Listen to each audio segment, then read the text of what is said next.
Hi, good afternoon, everyone. Welcome to the 2026 Thomas F. Ryan Lecture.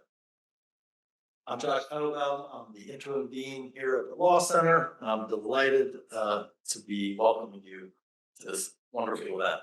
I want to extend a special welcome to our distinguished guest, Justin Driver, the Robert R. Slaughter Professor of Law at Yale Law School. We are very excited to have you join us today. I know we're all eagerly anticipating the main event. Before we start, I'd like to take a moment to provide some history about today's lecture and the Thomas F. Ryan Lecture Series. Thomas F. Ryan was a Georgetown Law graduate for whom this signature event is dedicated. He earned his JD at Georgetown in 1976. His career, though tragically cut short, was marked by dedication, excellence, and promise. At the time of his passing, he served as law clerk to Judge John Lewis Smith, Jr. of the U.S. District Court for the District of Columbia. Thomas Ryan is survived by his wife, Christine Coffey Ryan, and their two children, Tom and Missy, and we're honored and delighted that Christine, Missy, and Missy's daughter, Fiona, were able to be here with us today.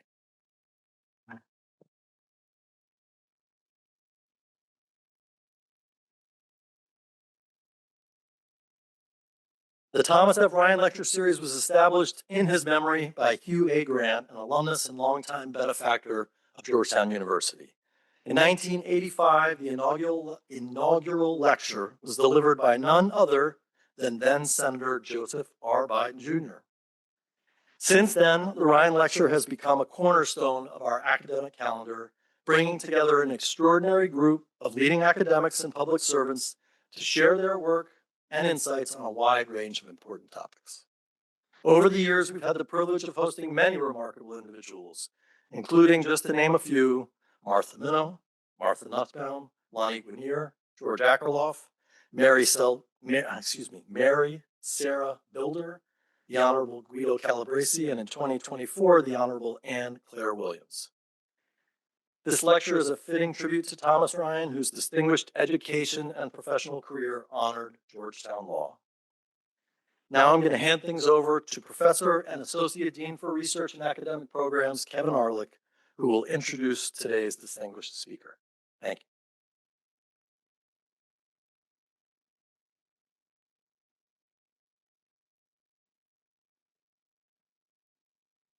Well, thanks, Josh. It's great to be here with all of you. Thank you for coming. And it is distinctly my honor to introduce our distinguished speaker today, Justin Driver, who, as Josh mentioned, is the Robert R. Slaughter Professor of Law at Yale Law School.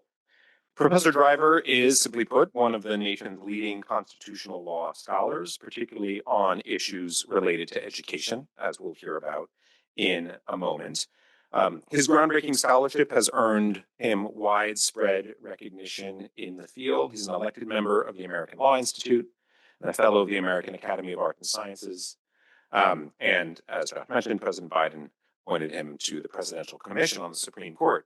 His work has also won numerous awards.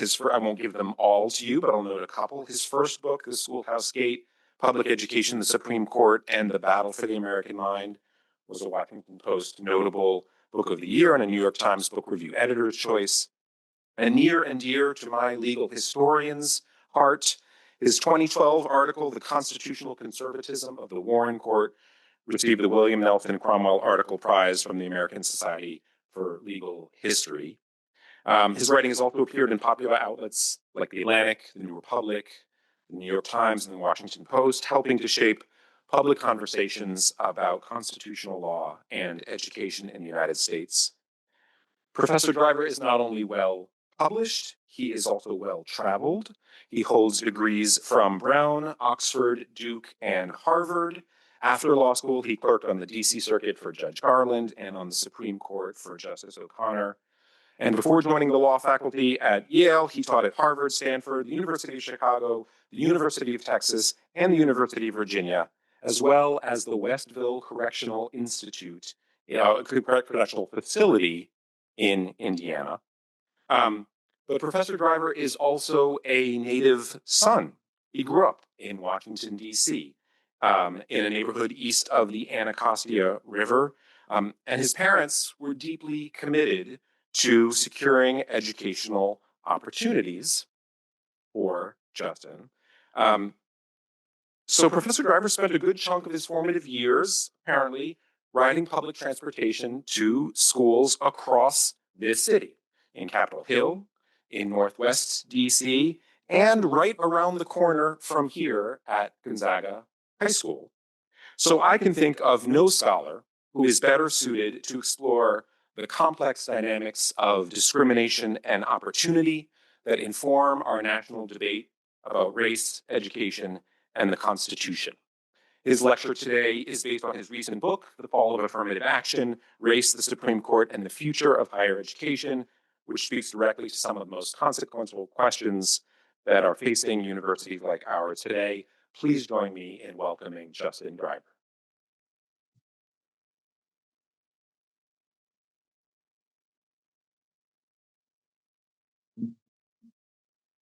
Okay, thank you so much for that incredibly warm introduction. I am delighted and honored to be here today with you all. The Ryan Lecture is one of the signature events in legal academia, and the thought that I would be invited to deliver this, especially when I was a kid growing up in DC, seems improbable in the extreme. So it's especially an honor for me to be here in my hometown of Washington, D.C. I have a couple of people here with me who must be acknowledged. I brought a teacher of mine and a student of mine. The teacher is Mr. McGuire, who taught me at Gonzaga.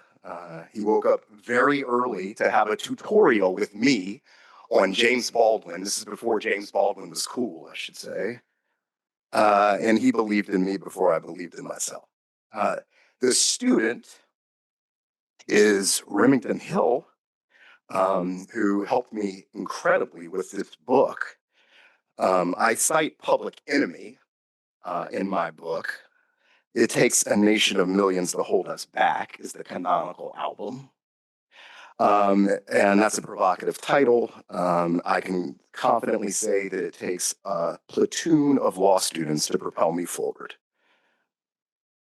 Okay, so I'm going to talk about the Supreme Court's decision in SFFA versus Harvard from 2023. It is, by my lights, a calamitous opinion, a deeply misunderstood opinion. And I think that it's imperative, because it is so misunderstood, to really try to understand what it says and what it does not say. It seems to me that the Trump administration is brandishing a misapprehension of that decision in an effort to intimidate many institutions, not just higher education, but elementary and secondary schools, the business world, nonprofits. The list could go on and on. So I'll talk for a bit, and then I look forward to your questions, your comments, and your objections. Okay, so one of the things I'm attempting to do in my book is to salute affirmative action for the incredible contributions that it made to American society. It seems to me that affirmative action represented a challenge to the prevailing racial hierarchy of this country. The Supreme Court of the United States, as the law students know, repeatedly entertained challenges to affirmative action, and it upheld affirmative action before the 2023 decision, but it typically did so through gritted teeth. There was a profound ambivalence that surrounded the Supreme Court's decisions in this area. You think back to Bakke in 1978, where Justice Powell writes the controlling opinion for the court, where he says that racial remediation is not okay, but diversity is okay. UC Davis Medical School program must fall, but Harvard College's plan is okay. You see this ambivalence in 2003, where the Supreme Court, in an opinion written by my beloved old boss, Justice O'Connor, upheld the University of Michigan Law School's program, and nevertheless said there needs to be an end to this at some point. She says it's been 25 years since we first entertained challenges to affirmative action in Bakke. We fully expect that in another 25 years, affirmative action will no longer be necessary. The ambivalence is only deepened when one considers that the court got rid of affirmative action at the University of Michigan undergrad through the Gratz decision. So there's deep ambivalence, and I want to get beyond that ambivalence and think about what affirmative action did. I argue that affirmative action belongs right up there with the GI Bill as a significant, transformative engine of social mobility that made valuable contributions to our country. Let me give you just a few statistics that will underline the point. In the fall of 1960, the entering college classes of Harvard, Yale, and Princeton included about 3,000 students. A grand total of 15 of those 3,000 students were Black, 15. Harvard had a bumper crop, 9 Black students. Yale had 5 Black students, and Princeton had a Black student. You flash forward a decade, fall of 1970, there are still about 3,000 students who are entering those 3 revered colleges. But at this point, just shy of 300 of those students were Black. So we went from about 0.5% to just shy of 10%. And that revolution had cascading consequences for American society throughout the professions, including the medical profession, the legal profession, engineering, and academia. As a result of the Supreme Court's decision, we have seen plummeting Black enrollment rates at many of our fine universities. MIT went from 15% Black to 5% Black. Amherst went from 11% Black to 3% Black, and on and on and on. So I fear that we are seeing, or perhaps more accurately, not seeing, a lost generation of Black students on college campuses. There are a few different parts of the book that I'm going to talk about today. I try to challenge conservatives. I try to challenge my fellow liberals. And then I try to identify viable paths going forward that remain available to universities who remain invested in the project of racial diversity.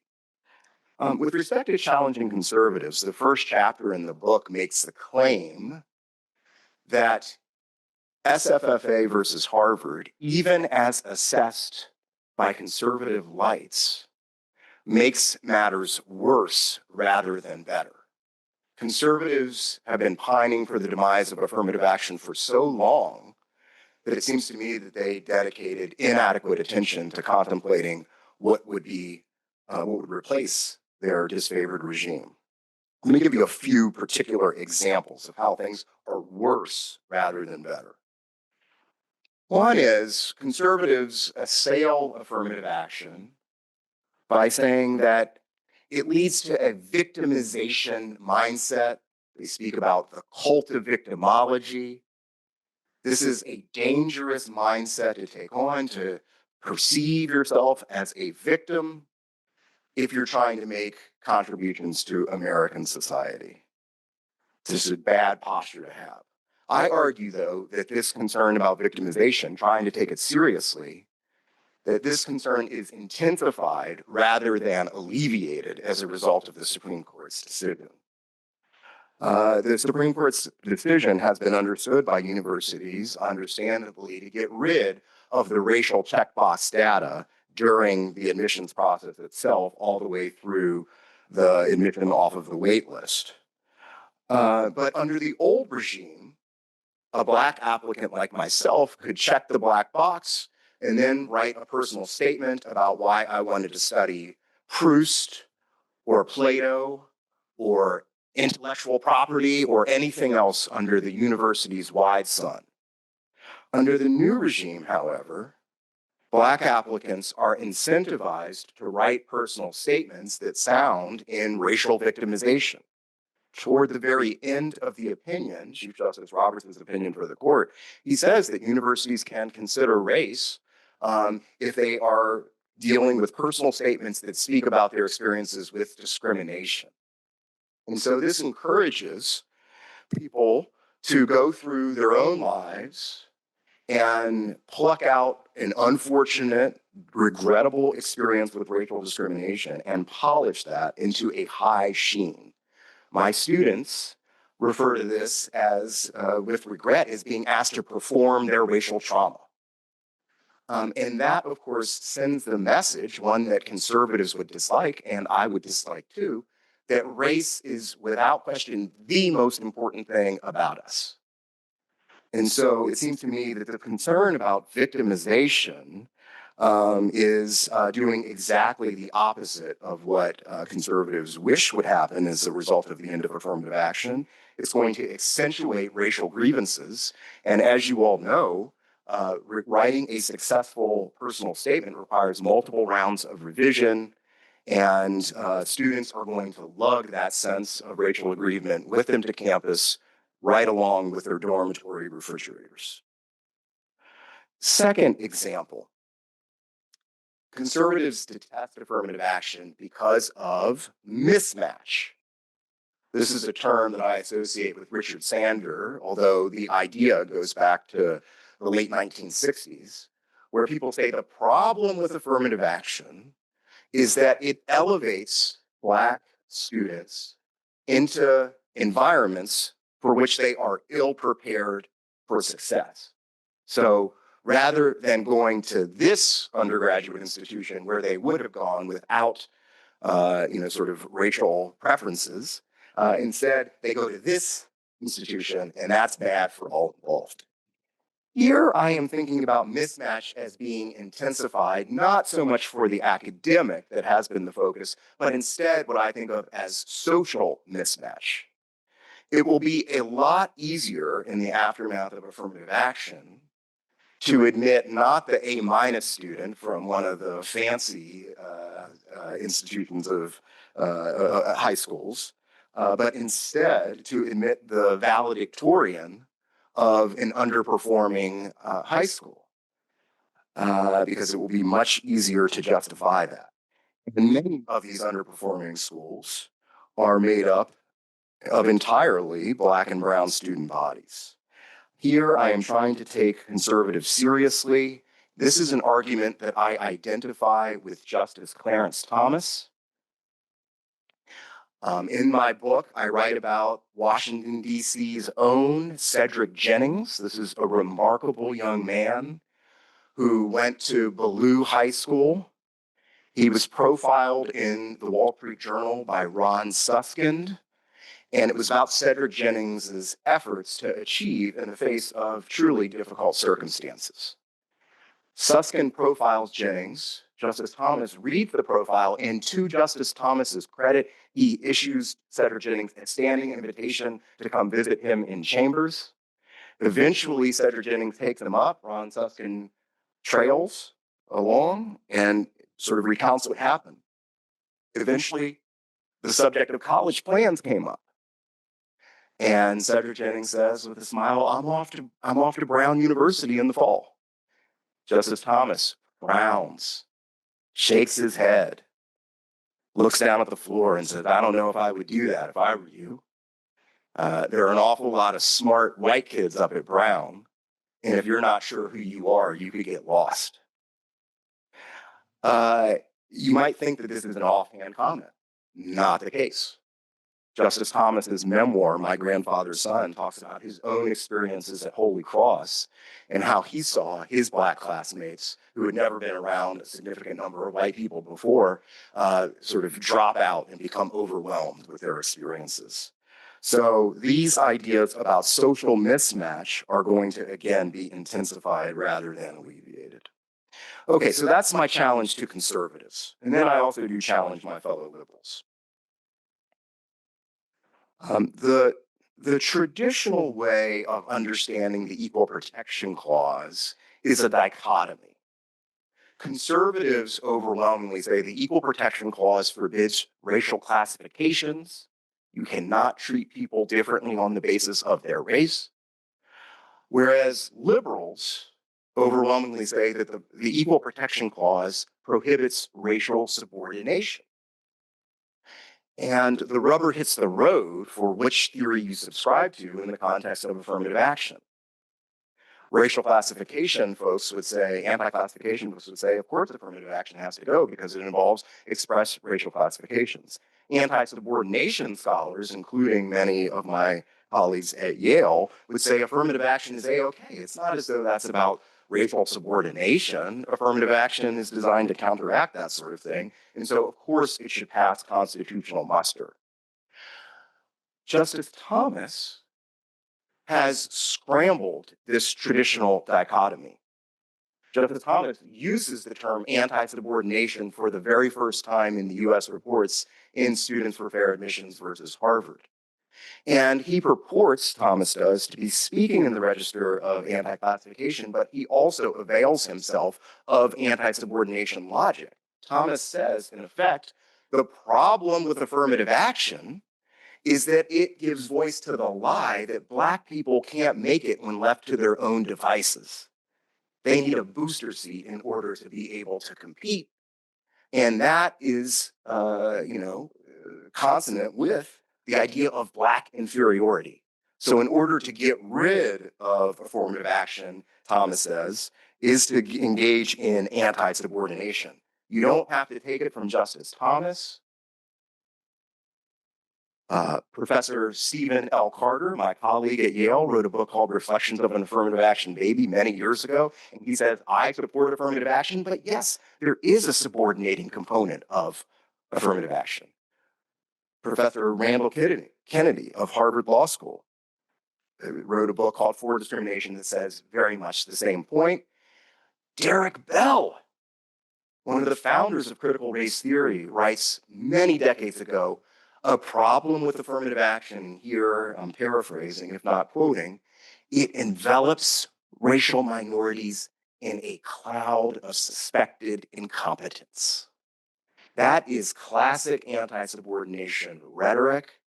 And if you are an anti-subordination theorist, you need to answer the challenge posed by Justice Thomas, Professor Carter, Professor Kennedy, and Professor Bell. Anti-subordination theorists have not done that. I argue in the book that we would do well to think about what the Equal Protection Clause requires rather than only focusing on what it forbids. There's a lot of things that universities can do that remain available. It seems to me that the best reading of what the decision prohibits is what Chief Justice Roberts refers to as universities cannot treat people differently on the basis of what he refers to as race qua race. That is what's off the table. Race for the sake of race. So obviously this is an elliptical phrase, but there are esteemed legal thinkers who have thought about what the Equal Protection Clause prohibits along race qua race. It seems to me that the most important Supreme Court justice of the last 5 decades is Georgetown's own Justice Antonin Scalia. I say that not because I am brimming with admiration for Justice Scalia's jurisprudence, but he has changed, as Justice Kagan has said, how we talk about the law, how we think about the law. The fact that a majority of the current court marches behind an originalist banner is directly attributable to Justice Scalia. Justice Scalia is number one, and whoever is in second place is a distant second. Okay, so here's what Justice Scalia said when he was merely Professor Scalia. He writes 1 year after Bakke. He says, I have no problem with programs that are designed to help what he calls the poor and the disadvantaged. He then goes on to say, and here I'm quoting, it may well be that many or even most of those benefited by such programs would be members of minority races. I would not care if all of them were. the italics is Justice Scalia. The unacceptable vice is simply selecting or rejecting them on the basis of their race, he says. Again, the italics is his. And that sounds an awful lot like race qua race. Taking that seriously, that means that the Trump administration's efforts to say that universities who change their admissions practice with an eye toward increasing racial diversity, that is impermissible, that understanding is incorrect. The Trump administration had attempted to say, if universities, say, got rid of standardized testing with an eye toward increasing racial diversity, that would violate SFFA versus Harvard. The opinion says nothing of the kind. And there are many others who have offered understandings of what race qua race means. Okay, let me give you some concrete ways going forward that universities can use. And before I do that, though, I want to say very clearly that I want no part of defiance of the Supreme Court of the United States. There are some people who write in this area and say, oh, universities should just do whatever they were doing before. The history of defiance of judicial opinions is an ugly one in American history. Seems to me that the rule of law has never been more fragile than in this moment that we are living through, at least during my lifetime. I'm deeply concerned about the fragility of the rule of law. I want nothing to do with defiance. Okay, what can universities do?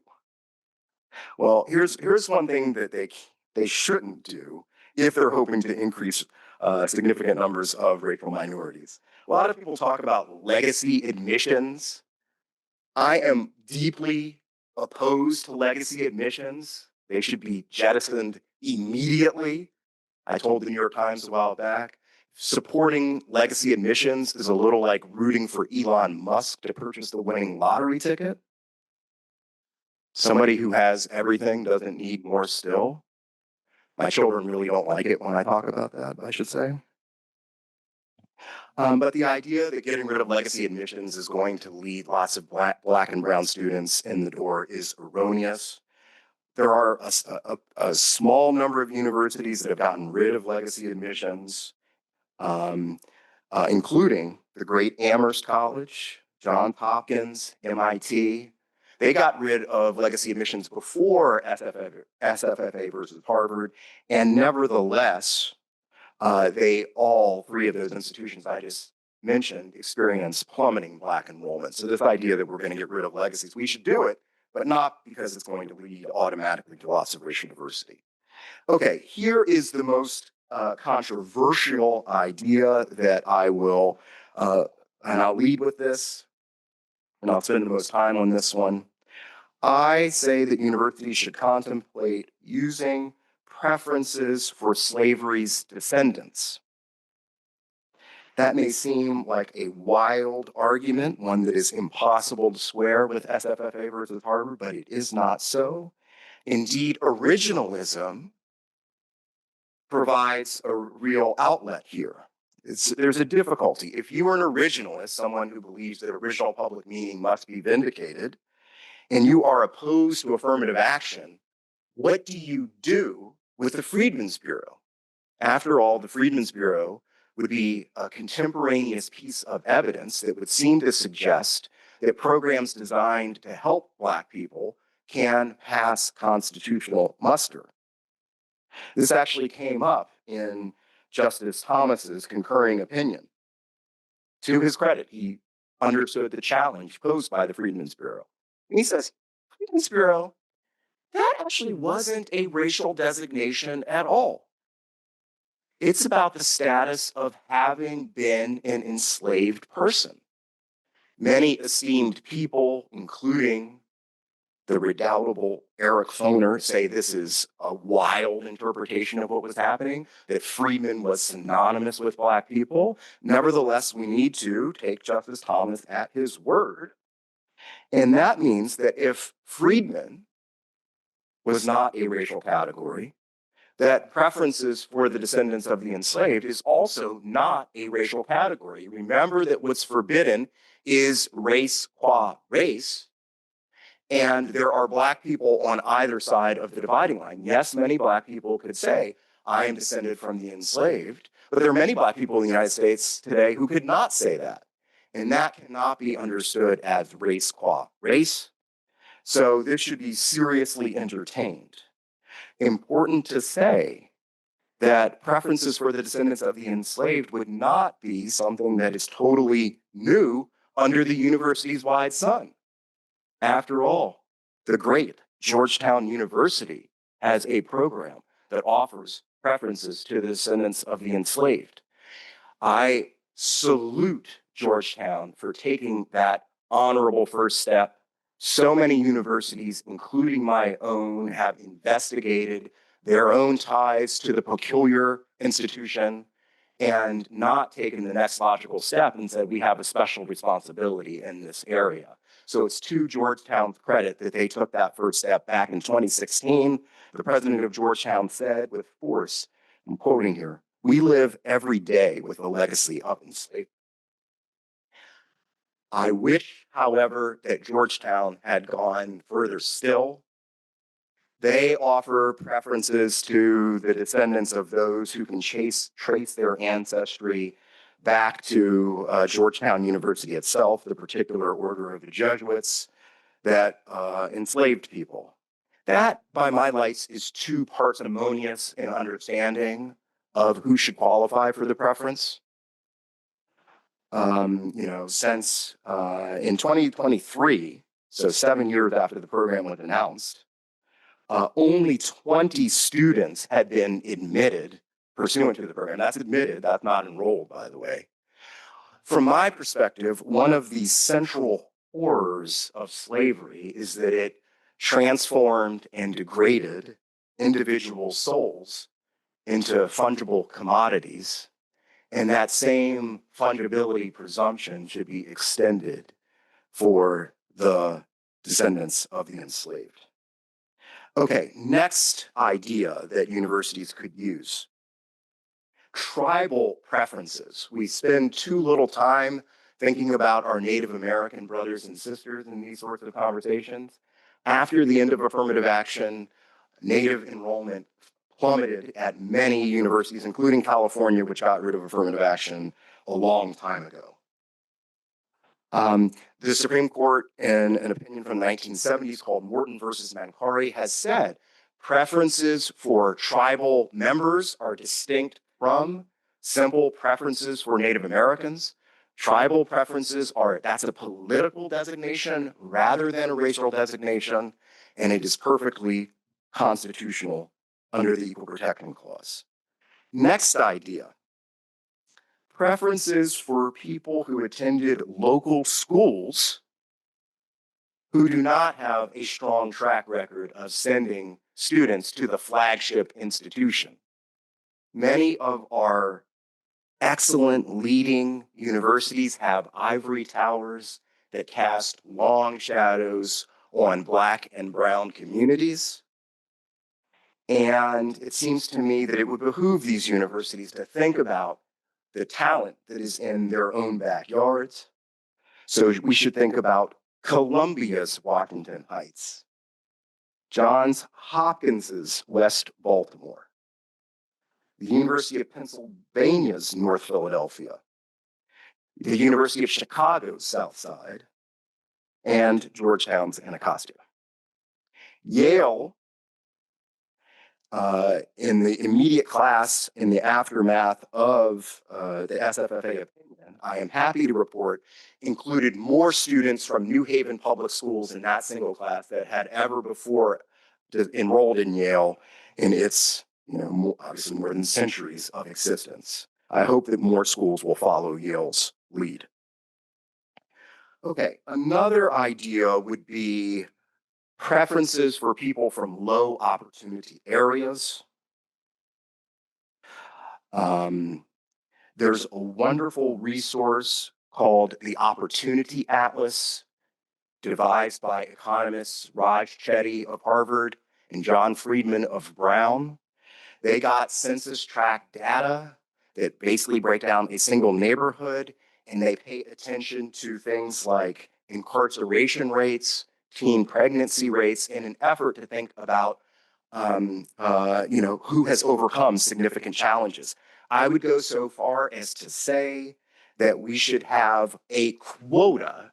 That's right, I said it, a quota for people from low opportunity areas, not a racial quota, but a quota for people from low opportunity areas.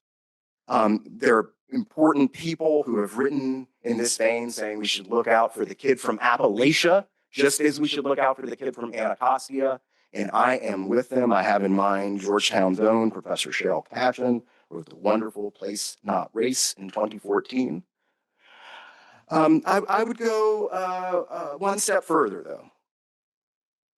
Within our quota of, say, 10% people from low opportunity areas, I believe that we should have 80% of people come from urban areas and 20% from rural areas. I did not just pull those figures out of my hat.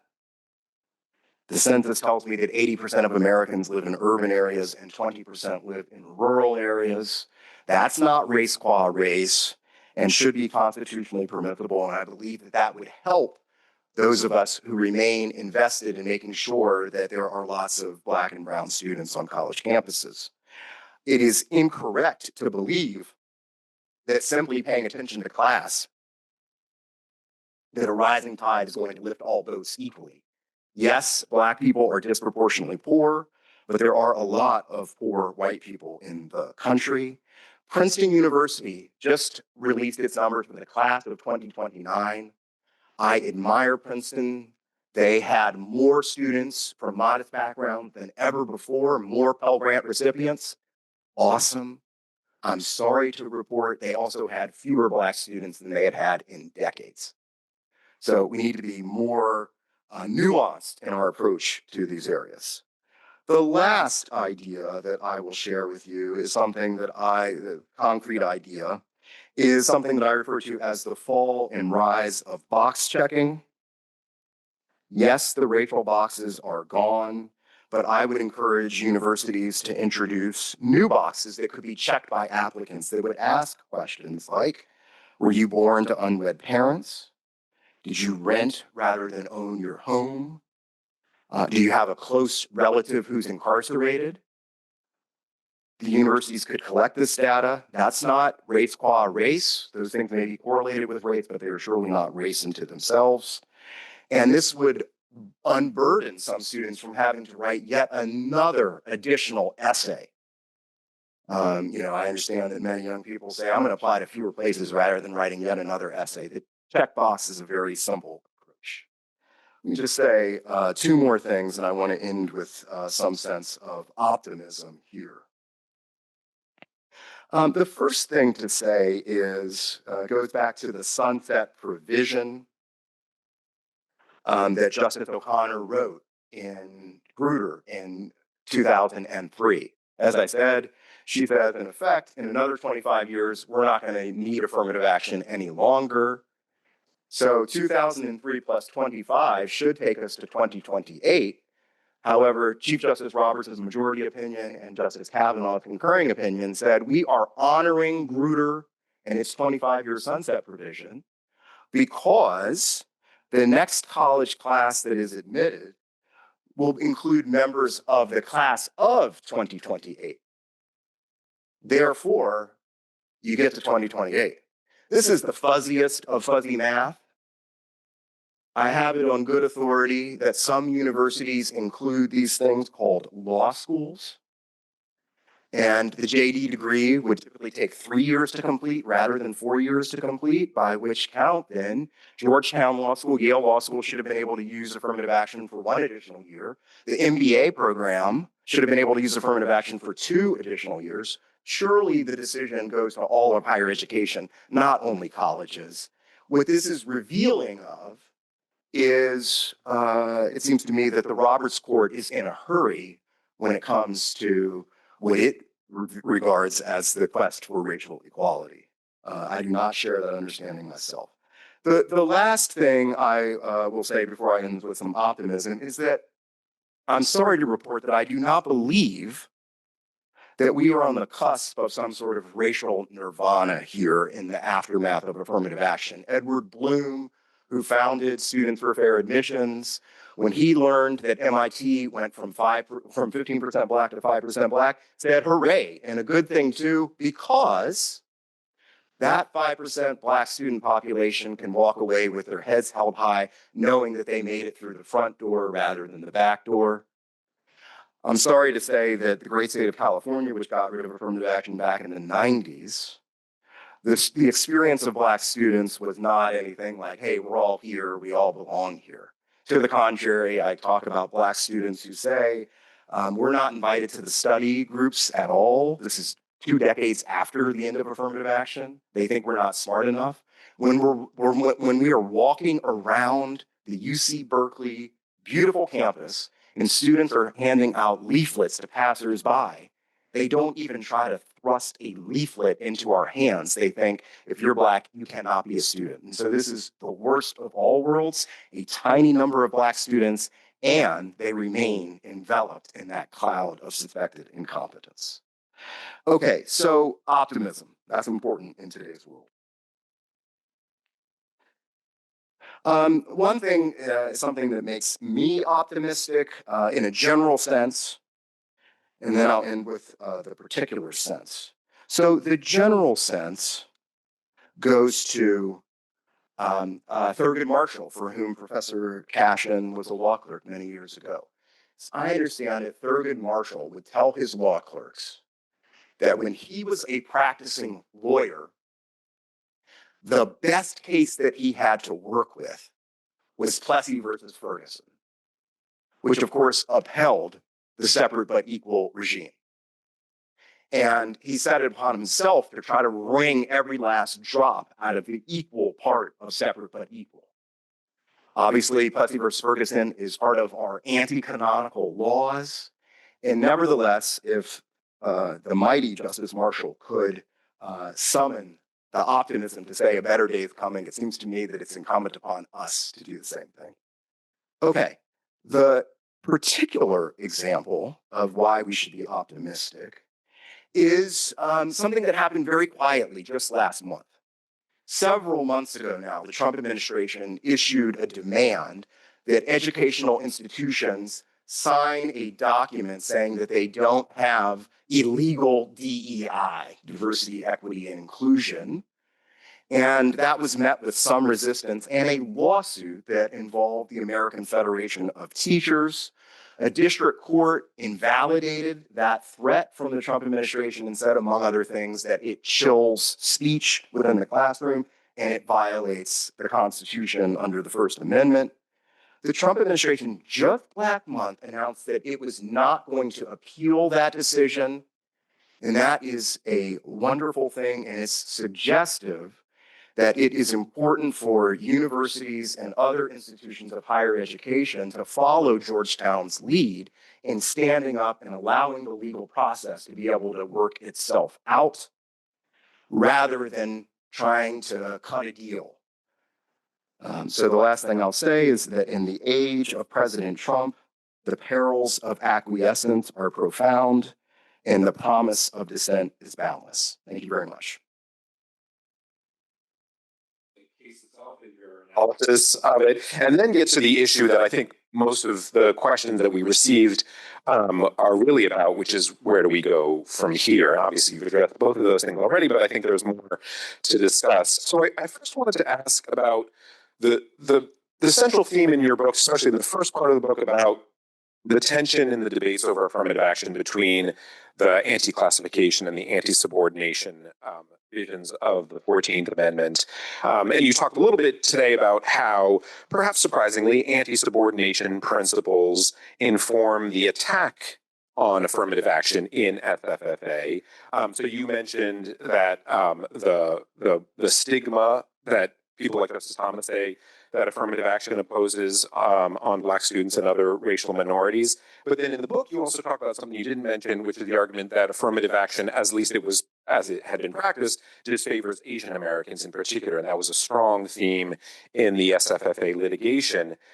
So you highlight that, but I'd encourage you to say more about that critique, right, the anti-affirmative action, anti-subordination theme? And in particular, how do you think that defenders of affirmative action, who, as you say, have long rested on anti-subordination principles, how should they respond? You said in your talk, we need a response. Do you have a view as to what the response is?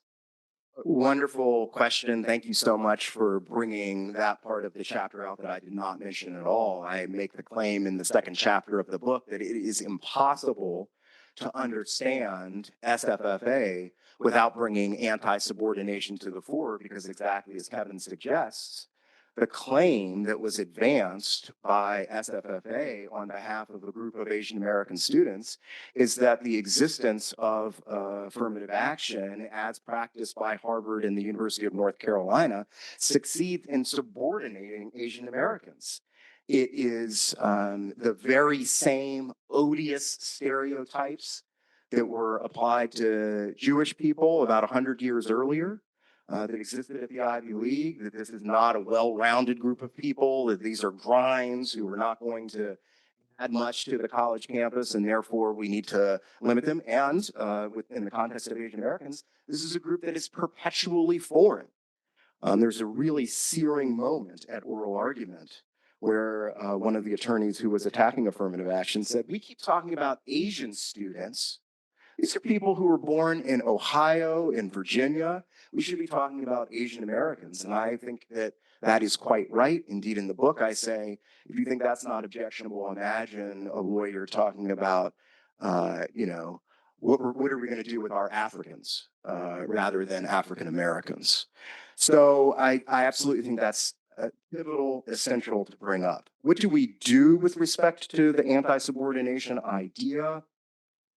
I would say that the response could be a couplefold. One would be thinking about other justifications for affirmative action. It seems to me that a stronger justification might be a democratic justification for affirmative action, one that would regard integration as an imperative. That might sound like a radical idea. I borrow the idea from Justice Lewis F. Powell Jr.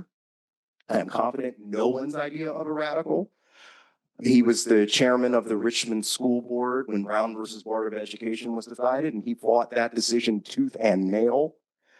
And nevertheless, once he makes it to the Supreme Court in a case called Keyes, he says we should not have one set of approaches for Atlanta and the Deep South and another set of approaches for Detroit and the North. We should have, if there's racial if there's racial isolation in the schools, it should be incumbent upon those school districts to take integrative steps. So it seems to me that we would do well to consider some of the lost theories of the Equal Protection Clause. And the other thing I would say is, we need to do a better job of thinking about what affirmative action actually did. Sometimes people say, well, affirmative action, it's just sort of a handout, didn't really do, it's just helping out Black people. I think that's the wrong way to think about it. I spoke to somebody who was a member of the Yale College class of '69. This was the first college class at Yale who had a significant number of Black people. This person told me that when he arrived, there were 6 Black students in the senior class, and then there are 90 Black students. Again, overnight, things changed. That group included unknown names like Henry Louis Gates Jr., Sheila Jackson Lee, Congresswoman, Ben Carson, cabinet member, Kurt Schmoke, Black mayor of Baltimore, leader in education at Howard, Linda Darling Hammond, a giant in the field of education. There's a guy called Anthony Davis who won a Pulitzer Prize in music as well. The idea that these people were given something strikes me as erroneous. They added to the luster of Yale, and they made deep contributions to American society. It seems to me that the affirmative action ethos was one that was driven by the old maxim that says talent is everywhere, opportunity is not. And I want to get back to those days. Great. So I wanted to also ask about something you you talked about in your talk, and I thought it was one of the most fascinating parts of the book, about what SFFA, the decision, leaves open in terms of paths to enrolling a diverse student body, so including admissions preferences for, as you said, the descendants of enslaved persons, for tribal members, right, and then geographical preferences, and you have more examples in the book. Everybody should read it, by the way. Which do you like best? Right, when it was so the book, says here are a bunch of things we could do, and so I'm interested. What does Justin Driver think are the ones that are likely to actually succeed in recovering the gains in racial diversity that we achieved under the old affirmative action? And so it's both, which do you think are the most promising, maybe the most feasible, and also, not to add too many points to this question, but the most likely to withstand the inevitable attacks, especially given the Trump administration's hostility to any diversity promoting policy and its willingness to litigate with universities over those? It's a really good question. I should say that all of my ideas are my second order preferences rather than my first order preferences. I liked good old fashioned affirmative action as it was practiced by universities. So sometimes people are upset with me about, say, preferences for the descendants of the enslaved. That's not my first order preference, but I'm trying to think hard about what remains constitutionally viable. And I am drawn to that. I think that it would spur a much needed conversation about the legacy of slavery in this country, one that people in high places are interested in attempting to airbrush. It seems to me that we are in our infancy of grappling with the peculiar institution, and the prevalence of these sorts of boxes on applications may spur some conversations. Some people object. Well, how are we going to know? What about fraudulent behavior?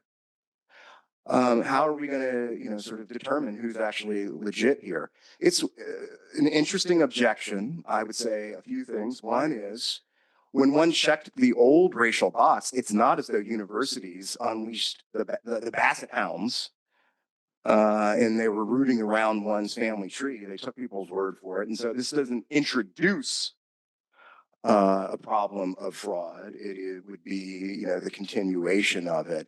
And some people would say, perhaps, Kevin's too polite to say it, come on, you must be crazy. In this day and age, in this age, in this day, you're talking about preferences for the descendants of the enslaved? That would be hit with a lawsuit immediately. I've written the book to be one that I hope will last for a while, and I want us to bear in mind that this particular moment is not going to extend forevermore. If you had told me when I was a kid that there would someday be a holiday in honor of Juneteenth, I would have said, what's Juneteenth? And then after you explained it to me, I would have said, ain't no way, not in my lifetime. So we should bear in mind that this moment's not going to last forevermore. You asked a few different questions. I don't see why it should be objectionable to institute, a low opportunity quota, as I said earlier. In fact, you might think that some elements of those who like the Trump administration would be drawn to this. So the fall and rise of box checking should also be palatable. And just because a lawsuit is filed does not mean that the universities should crumple. They should stay the course. And as many law firms have, rather than striking a deal, they should play out the legal process. And so I don't want universities or other institutions in the educational world to just sort of wave the white flag of surrender. It's especially important for them to vindicate their own understandings of what the Constitution means, rather than allowing the Trump administration to bully them about. Well, great. So on the theme of looking ahead to what can be done, I want to turn to some questions from audience members that folks submitted ahead of time. So you started your talk, and then you end the book with a really moving elegy that briefly describes the huge impact that affirmative action had on Black enrollment in particular at elite universities. So my colleague, Professor Janelle George. Janelle, are you here? There's Janelle. Okay, so we got to give credit to Janelle for this question. What do you think the repercussions will be of the Supreme Court's significant narrowing of affirmative action, the repercussions for Black students in the next few years or the next generation, right? Are we going back to 1960, I think, effectively? And how do you think about that? Yeah, I'm deeply worried about college campuses and institutions of higher education generally. As I said earlier, I fear that we're seeing a lost generation.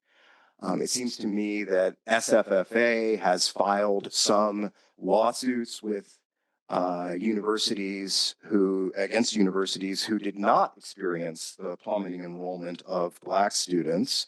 And of course, the Trump administration was able to strike a deal with my beloved alma mater, Brown University, and also Columbia. And people focused on the financial piece of those deals and paid insufficient attention to the fact that Columbia and Brown agreed to hand over their admissions data with accepted and rejected students broken down by race. So I fear that we are still, in many respects, in the early days on this. And with Brown and Columbia knowing that they're going to have to hand over the data, that's going to weigh very heavily on admissions officers' minds, suppressing the already depressed enrollment of Black students at both Brown and Columbia further. And then I fear that the Trump administration will wave these numbers around and say any institutions that have Black enrollment that's north of Brown and Columbia, you're cheating and we're coming after you. So, I try to be an optimistic person, but I fear that the darkest days may be before us yet. So your book is focused pretty squarely on affirmative action in the context of admissions to elite universities. But you are someone who thinks about education more broadly. And so we had a couple students who asked questions along these lines. So Blakely Harden, Blakely, are you here? There, okay. Asked whether there are any spillover effects from SFFA in the K-12 context that we should be thinking about. What's the next? I think Blakely's question. What's the next frontier, right, in this fight? It's a great question. Thanks so much for it. Yes is the answer to the question. Thinking about elementary and secondary education and magnet schools in particular. You all know the great Thomas Jefferson High School just across the river in Fairfax County was subjected to a lawsuit after it changed its admissions process in the wake of George Floyd's death. And that happened at lots of different magnet schools. They had a long look in the mirror and said, in effect, we have a tiny number of Black and Brown students. And in the context of Fairfax County, we want to do a better job of drawing from the excellent middle schools. And they revised their admissions policies. So the Fourth Circuit upheld Thomas Jefferson High School's admissions process. And a similar decision was reached by the First Circuit. However, just recently, the Third Circuit, in an opinion by Judge Hardiman, invalidated Philadelphia's magnet school admissions program. And so there's an effort to say that when institutions throughout the educational process make decisions with an eye toward boosting racial diversity, that itself is forbidden. And that's the next terrain that we're going to encounter. I should also back up and say that the Supreme Court repeatedly entertained challenges to the University of Texas's admissions process in Fisher 1 and Fisher 2. And the University of Texas, the primary way that people were admitted was through something called the Texas 10% plan, where being a graduating member of a public high school in Texas guaranteed a slot at the University of Texas. That program was instituted because in the aftermath of affirmative action in the Fifth Circuit, they said, if we do that, that will yield significant amounts of racial diversity. The Supreme Court, no single justice has ever said that the Texas 10% plan was unconstitutional. People paid attention to the racial classifications that filled out the remainder of the class. So it seems to me that the Third Circuit's opinion is getting way far out in front of where the Supreme Court has gone. And there has been some appetite at the Supreme Court for taking up these challenges, including Justice Thomas and Justice Alito, and to a lesser extent, Justice Gorsuch. But of course, it takes 4 justices to grant certiorari at the Supreme Court. And there hasn't been enough appetite to get there yet. It's possible they're trying to let this in Supreme Court parlance, percolate. So we shall see. So both Blakely and another student, Leela Rao, who were both asking about the repercussions of SFFA more broadly, also wanted to know what should they be doing? What should new lawyers be doing in this moment? How can they focus their energies to ensure equity and diversity in public education, given the political climate that we're facing? So, sort of seeking advice from a law professor, career advice. Yeah, it's very interesting. I mean, I think that the best thing you can do as a lawyer is to give your clients really good advice, including encouraging them not to overread the decision and, tell them to stand their ground. Some people contest affirmative action and say, well, it's a very late intervention. You're dealing with people who are 18 years old or older, and we should get rid of this. We should get started earlier. There's something to the idea that this is a late intervention. My trouble with the objection comes from the fact that there is nothing that's preventing us from redistributing funds in elementary and secondary schools. The idea that because of affirmative action, that accounts for the sorry state of our nation's public schools, especially in Black and brown neighborhoods, that seems to me the ultimate non sequitur. So I hope that people will redouble their efforts. I have noticed that those who lodge this critique of affirmative action have not been falling all over themselves in their efforts to start tutoring at the schools down the street and everything. So that's one thing that could be done. And of course, the quality of education depends way too much upon where one grows up. You were kind enough to talk about my own experience here in Washington, D.C. I never attended my neighborhood schools. I'm quite confident that had I attended my neighborhood schools, my feet are not on this beautiful carpet right now here at Georgetown Law School. And that's a crying shame and an indictment of our nation's educational system. And so in order to draw on the talent that exists here, we need to do a better job. I'll tell you just one last story, and then, I went to DC Public Schools. I was talking with another professor who spent only 1 year in Washington, D.C. This person grew up in a very fancy suburb of a major American city.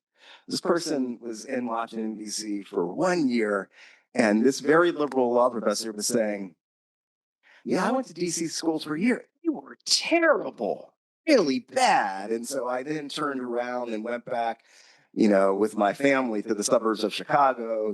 My father stayed behind in DC, but we went back. And then I started saying, well, where did you go to school? And it eventually became apparent that her horrible school was the very elementary school that I was on a bus in 2 different subway lines to get to every day. And that is a distillation of the inequity that exists in our schools. I should say this person's a little older than I am. If anything, the school was better when she went to it than when I did. And so we have to do better as a nation. Well, on that note, I know we have books to sign and orders to consume. So please join me in giving a huge round of applause for Justin Driver. Thank you so much, Kevin. I really enjoyed it.